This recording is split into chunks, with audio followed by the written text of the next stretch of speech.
Not sure what to wear for your first interview? On a budget, but you still want to differentiate yourself from the clutter? Well, here's a simple guide to level up your corporate wear.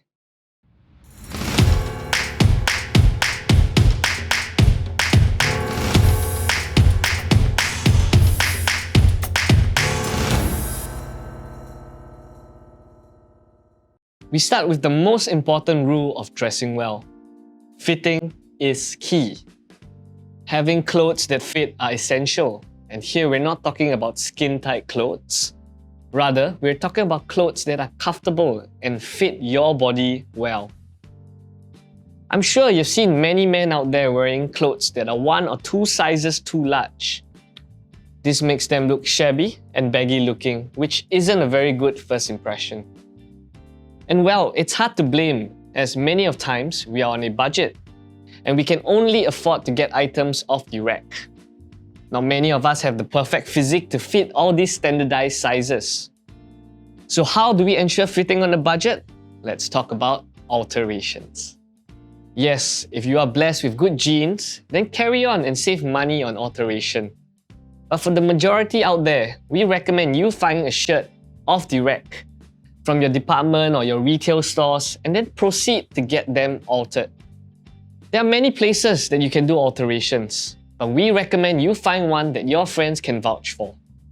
Many of your friends would probably have a go-to alterations person, and I'm sure in your local heartland areas, you would be able to find one yourself. So what happens at these alteration places? Basically, bring your newly bought shirt and trousers to the alterations person, and they will measure accordingly on your fit. Once measured, leave it to them and come back when it's done. It's really as simple as that.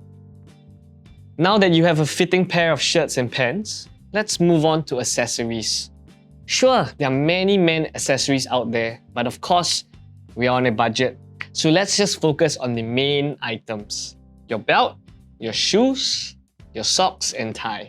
A simple rule of thumb when it comes to accessories is that your color of your belt and the color of your shoe should be as matching as possible. You'll be surprised that a single rule like this can really make or break your outfit. That's why I recommend getting your shoes and belt at the same store, as they tend to have the same color leather. When it comes to ties, we recommend you pick a tie based on your frame. For guys with a broader frame, try getting a slightly wider tie, usually about 3 inches wide, as it helps match your broader shoulders. As for slimmer guys, go for the slim ties, usually about 2 inches wide, as that helps complement your narrower body frame. As for the length of your tie, remember that it should always hit the waistband of your trousers. As for the color of your tie, as a beginner, we recommend getting a single colored like navy or black. Another alternative is you can try to get it 1 shade darker than your shirt. For socks, well, this is where you can get funky.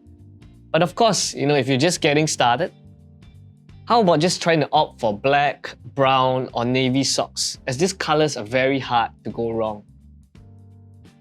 On the note of colors, how do we decide on the colors of our shirt and pants? Well, take a look at the color wheel. For simplicity's sake, here's a sum up of how to match your colors. 1. Choose colors next to each other as they kind of share the same common hues. 2. Choose colors opposite of each other as they complement each other. 3. Mix neutral colors with bright, bolder colors. Example of neutral colors are your black, your white, grey or possibly even brown. If you still can't decide, well, an even easier way is to check your Instagram or follow your favorite fashion influencers. He'll definitely have the colors nailed down. Well, now you're looking suave at the office. But what about after work hours? When it's time to roll up your sleeves? Well, literally all you need to do is roll up your sleeves and you will be ready for happy hour.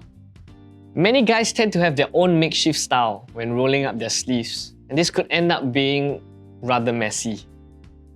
We recommend this folding method as it is easy to do while looking good and neat.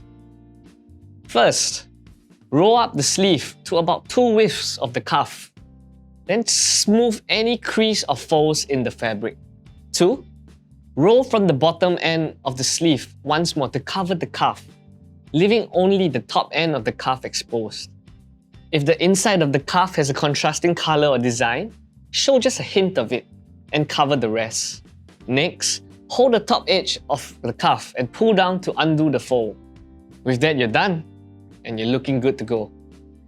Hopefully with these tips, you'll be ready to impress the ladies, interviewers, or just about anyone at the office. Here's to looking like a gentleman.